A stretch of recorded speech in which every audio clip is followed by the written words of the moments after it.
नमस्कार मित्रों। आज हम चर्चा करने वाले हैं 20 अक्टूबर को थिएटर्स में रिलीज़ हुई एक भोजपुरी फिल्म हर हर गंगे के बारे में। चंदन उपाध्याय द्वारा निर्देशित इस फिल्म में मुख्य भूमिका में दिख रहे हैं पवन सिंह। जब मैंने इसका ट्रेलर देखा था तो वो मुझे इतना पसंद आया था कि मैं फिल्म देखने के लिए बहुत उत्सुक हो गया था। और अब फिल्म देखने के बाद मैं ये कह सकता हूँ कि जो आनंद हमें ट्रेलर देखते हुए आता है वही सब हम फिल्म देखते हुए भी फील करते हैं। और सबसे बड़ी बात तो ये है कि आप इसे फिल्म की तरह मत देखिए। ये साधारण फिल्मों जैसी नहीं है।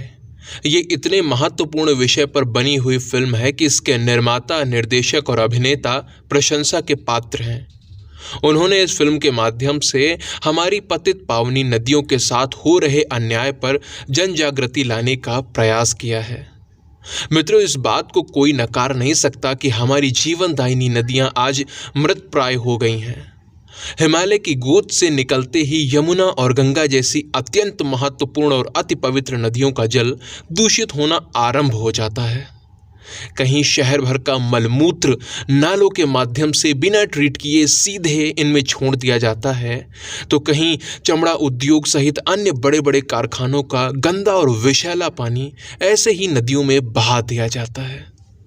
यदि आपको विश्वास ना हो तो एक बार दिल्ली जाकर माँ यमुना की हालत देखिए। जल को पीना और स्नान करना तो दूर, आप कुछ पल उसके पास खड़े भी नहीं हो पाएंगे। इतनी गंदगी यमुना में गिराई जाती है कि एक नाले और यमुना में भेद कर पाना असंभव हो जाता है। ये आज की स्थिति है। मित्रों, फिल्म के अंदर विकास नाम का एक कैरेक्टर है जो कहता है, धरती माँ, गौ माता, गंगा माँ और जन्म देने वाली माँ की रक्षा करते हुए प्राण भी चले जाएं तो ये गर्व की बात है। सच में ये डायलॉग सुनकर मन प्रसन्न हो जाता है। आज के युवाओं को इस सीख की परम आवश्यकता है और इसी का अनुसरण करते हुए माँ गंगा की इतनी दयनीय स्थिति देखकर कई लोगों ने उनकी स्वच्छता के लिए अपने प्राण तक न्यौछावर किए हैं। आईआईटी कानपुर के पूर्व प्रोफेसर जीडी अग्रवाल जी का नाम आप लोग शायद न जानते होंगे, लेकिन मित्रों, इन्हीं जीडी अग्रवाल जी ने माँ गंगा की स्वच्छता के लिए आमरण अनशन प्रारंभ किया था और लगभग 111 दिनों तक भूखे प्यासे माँ गंगा के लिए अनशन पर बैठे रहे, लेकिन किसी ने उनकी नहीं सुनी, किसी ने उन्हें बचाने का प्रयास नहीं किया और माँ गंगा के लिए लड़ते हुए वो मृत्यु को प्राप्त हो गए, या फिर यूं कहूँ कि वो वीर गति को प्राप्त हो गए। और ये तो मैंने बस एक उदाहरण दिया है, आपको ऐसे ही और भी कई उदाहरण मिल जाएंगे। नमन है ऐसे माँ गंगा के वीर सपूतों को, कोटि कोटि नमन है। तो मित्रों, इस हर हर गंगे फिल्म का बहुत महत्व है, इसे साधारण न समझिए। माँ गंगा को स्वच्छ देखने वाले हर एक व्यक्ति की आवाज़ है ये फिल्म।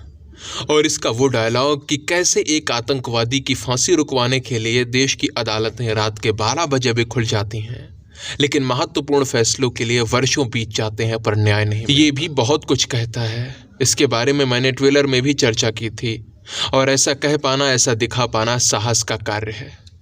इन्हीं सब बातों को ध्यान में रखते हुए मैं आपसे यही कहूँगा कि यदि आपने अभी तक इस फिल्म को नहीं देखा है तो अवश्य देखे जाकर अपने मित्रों को भी दिखाइए और आज से ही एक दृढ़ संकल्प लीजिए कि नदियों की स्वच्छता के लिए आप भी प्रतिबद्ध रहेंगे और कभी नदियों के तट पर गंदगी नहीं फैलाएंगे, अपनी ओर से कभी वहाँ पर कचरा नहीं करेंगे। वैसे यदि आपने ये फिल्म देख ली है तो आपका अनुभव कैसा रहा वो आप नीचे कमेंट सेक्शन में लिख कर बता सकते हैं। बाकी वीडियो को अंत तक सुना आपने, इसलिए आपका बहुत बहुत धन्यवाद।